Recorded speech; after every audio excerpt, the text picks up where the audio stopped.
নমস্কার, আমি কিন্তু আপনার অন্ধভক্ত। Oh really? That's my pleasure. সত্যি বলছি, দেখুন আমার গায়ে কিরকম কাঁটা দিচ্ছে। আপনার মতো একজন মানুষ আমাদের বাড়িতে এসেছেন, আমি ভাবতেই পারছি না। প্লিজ কাম অন, এভাবে বলবেন না। ওর কিন্তু আরেকটা পরিচয় আছে, মানে এমনি তো একটা পরিচয় হলো আমাদের বাড়ির বউ, ওর আরও একটা পরিচয় আছে, সেটা হচ্ছে ও বিখ্যাত ডান্সার সৃষ্টি মুখার্জির মেয়ে। সৃষ্টি মুখার্জির নাম নিশ্চয়ই আপনি শুনেছেন। অফকোর্স, বিলক্ষণ শুনেছি। তার মানে আপনারও নাচ জানা আছে?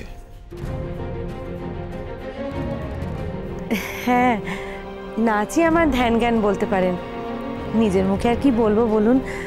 তবে কি বলুন তো, এখন শুধুমাত্র ক্লাসিক্যাল ডান্স ফর্ম নিয়ে পড়ে থাকলে তো চলে না। এখন এর বাইরেও অনেক কিছু বেরিয়েছে, অনেক রকমের ডান্স ফর্ম বেরিয়েছে, সেগুলো নিয়েই ভাবতে হয়। তবে আমার মা কিন্তু এ ব্যাপারে ভীষণ গোড়া, কি বলবো আপনাকে। আমার যদি কখনো একটা সুযোগ আসে না মুম্বাই থেকে, আমি কিন্তু দুবার ভাববো না, বিশ্বাস করুন, দুবার আমি কিন্তু ভাববো না। আমার শ্বশুরবাড়ির অনেকেই আবার এ ব্যাপারে যথেষ্ট লিবারেল। আচ্ছা, আপনি তো মুম্বাইতেই থাকেন, ন্যাশনাল লেভেলে কত লোক আপনাকে চেনে। যদি সুযোগ হয় বলবেন না আমার কথা, বলবেন প্লিজ। আমি কিন্তু ছোট থেকেই নাচ শিখি। আমার নাম ভূমিসুতা বসু মল্লিক।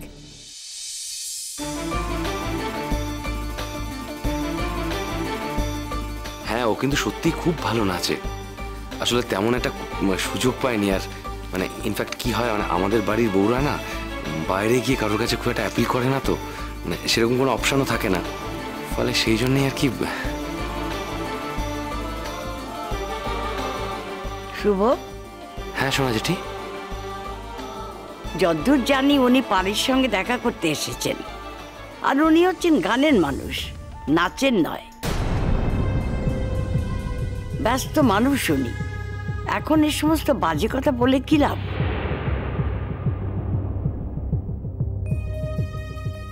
না না, এই চোখে ব্যস্ততার তেমন কিছু নেই। তবে আমি কিন্তু বেশি উৎসাহিত অপরাজিতা দেবীর ব্যাপারে আর কি। ইনফ্যাক্ট ওনার একটা গানের সিডি কোনোভাবে আমার হাতে চলে আসে, আর সেটা শোনার পর আই ওয়াজ স্পেলবাউন্ড, মানে বাকরুদ্ধ। আমি তো ঠিক করেছি, এরপরে যদি আমি বাংলায় কোনো কাজ করি, ওই অনির্বাচনীয় কণ্ঠস্বর আমি ব্যবহার করব। এক্সেলেন্ট। বড় বৌমা, বাড়িকে নিয়ে এসো না। হ্যাঁ, এক্ষুনি যাচ্ছি। শুধু যাওয়ার আগে একবার একটু জেনে যেতে চাই, আপনি চা খাবেন না কফি? ও, আমি নিজের পরিচয়টা দিয়ে, আমি কিন্তু বাড়ির বড় বৌদি। ও নমস্কার মা। আমি কিন্তু আপনার কাজের খুব ভক্ত, জানেন তো। কত ভালো ভালো গান যে আপনি করেছেন, পরিচালনা করেছেন, সুর দিয়েছেন, সব শুনেছি আমি। ধন্যবাদ। আপাতত চা হলেই চলবে। দিদিভাই, তুমি পারিকে গিয়ে রেডি করে নিয়ে এসো, আমি গিয়ে চাটা বসাচ্ছি। হ্যাঁ ঠিক আছে, তাই যাব। আমাদের রাঙা পিসি, মানে যার কাছে আপনি এসছেন, সে খুবই ভালো গান গায়, কিন্তু তার একটা বড় অসুখ আছে, আপনি জানেন তো? না, জানিয়ে রাখলাম আপনাকে, জানা থাকলে আপনার সুবিধে হবে। জানি, অটিজম। তাছাড়া উনি কিন্তু ভীষণ মুডি। মুড যদি ভালো থাকে তাহলে গান শোনাবেন, তা না হলে কিন্তু শোনাবেন না। না না ভূমি, আমি বুঝতে পারছি না, তোমাকে তো এখানে কেউ দায়িত্ব দেয়নি এই কথাগুলো বলার জন্য। তুমি কেন আগ বাড়িয়ে ওর সঙ্গে? না সত্যি দেখছি তোমার বুদ্ধি বিবেচনা বলে কিচ্ছু নেই। আজকে কিচ্ছু খাবো নি বাবু, আজকে কিচ্ছু খাবো নি। আজ আমার উপর আজকে কিচ্ছু খেতে বলবে না, কিচ্ছু খাবো নি। হ্যাঁ কিচ্ছু খা। এসো আমার কাছে, এসো এসো।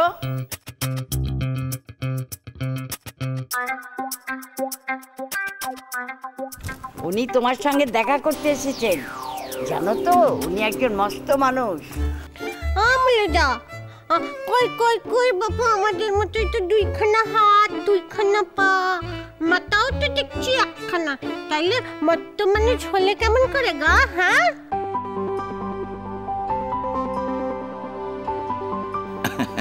আরে না না, আমি মস্ত বড় মানুষ টানুষ নই। আমিও তোমার মতন গান ভালোবাসি।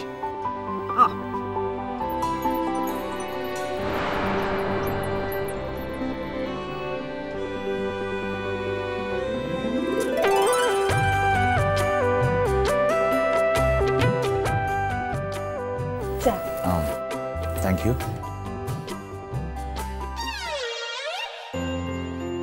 অপরাজিতা, আমি তোমার গান শুনেছি, ইনফ্যাক্ট আমার খুব ভালোও লেগেছে। আমি তোমাকে দিয়ে গান গাওয়াতে চাই। আমার জন্য গান গাইবে? হ্যাঁ, এ তো 7 জন্মের ভাগ্য। কি বলছেন, ও গাইবে না? ও গাইবে, ও তো। ওকে বলতে দিন প্লিজ।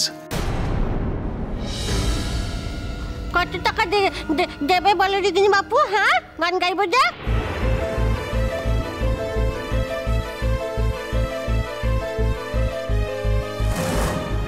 পারি, এসব তুমি কি বলছো? টাকা দিয়ে তুমি কি করবে? বোকামে, ওর পরিচালনায় গান গাওয়ার সুযোগ পাচ্ছে, এই না কত বড় কথা। এখন কেউ টাকার কথা তোলে নাকি? ছি ছি ছি ছি ছি, না না না, সত্যিই দেখছি ঠাকুরজি তোমার বুদ্ধি শুদ্ধি কোনোদিন হবে না। না না, ঠিক আছে, ইটস ওকে। ও তো লেজিটিমেট কথাই বলেছে, মানে ন্যায্য দাবি তো করেছে, তাই না? এনিওয়ে, বলো তুমি কত টাকা চাও? অনিন্দ্যবাবু, ছি, ওর কথা ধরে এসব কথা বলবেন না প্লিজ। ও কি জানে আপনার জায়গাটা, আপনার উচ্চতা, আপনার মাপ কিছু কি ও জানে বলুন তো?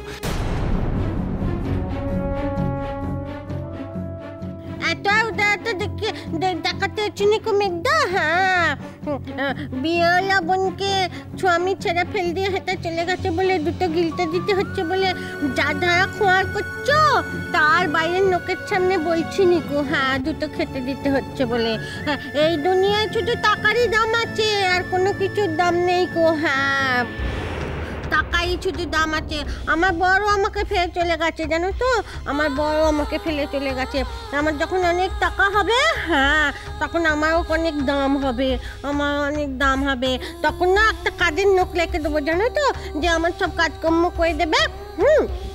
তখন তো আমার বরকে কোনো কাজকর্ম করতে হবে না গো আমার। সে শুধু আমাকে দেখতে আসবে, দেখে থেকে শুধু দেখাশোনা করবে, আর গায়ে গতরে খেতে আমার কাজ করতে হবে না গো। আর আমাকে ফেলে তখন আমার বর ভালো দিদির কাছেও চলে যাবে না। হ্যাঁ,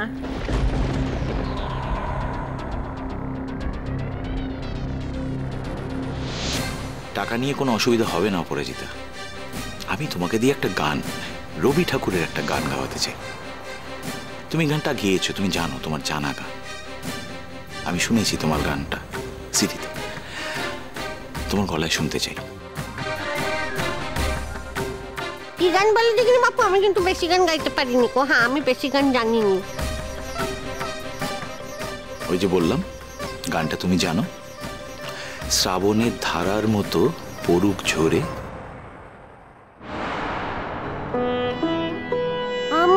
ওই গানটা আমি জানি, কিন্তু ওই গানটা গাইতে গাইতে যদি আমার স্যারের কথা মনে পড়ে যায়, আমি যদি গান গাইতে গাইতে কেঁদে ফেলি, তখন কি হবে গো? হ্যাঁ, বেশ তো, কান্না পেলে কেঁদে ফেলবে। কখনো কখনো গান আর কান্না মিলেমিশে একাকার হয়ে যায়। না, শুরু করো। গান আর কান্না মিলেমিশে যায়, ঠিক বলেছো তো। হ্যাঁ, আমার না গান গাইতে গেলে কত কান্না পায়, আবার অনেক সময় কাঁদতে কাঁদতেও গানটা এসে যায়। হ্যাঁ, মানে গান আর কান্না মিলেমিশে যায়। হ্যাঁ, কথাখানা বড় ভালো বললে তো তুমি বাপু। হ্যাঁ হ্যাঁ হ্যাঁ, ভালো কথাখানা বললে তো, ঠিক বুঝেছো, ঠিক ঠিক ঠিক ঠিক, ভেরি গুড, ঠিক বুঝেছো। শুধু আমার স্যারই বুঝলো নি, জানো তো, আমার স্যারটাই খালি বুঝতে পারলো নি কথাখানা।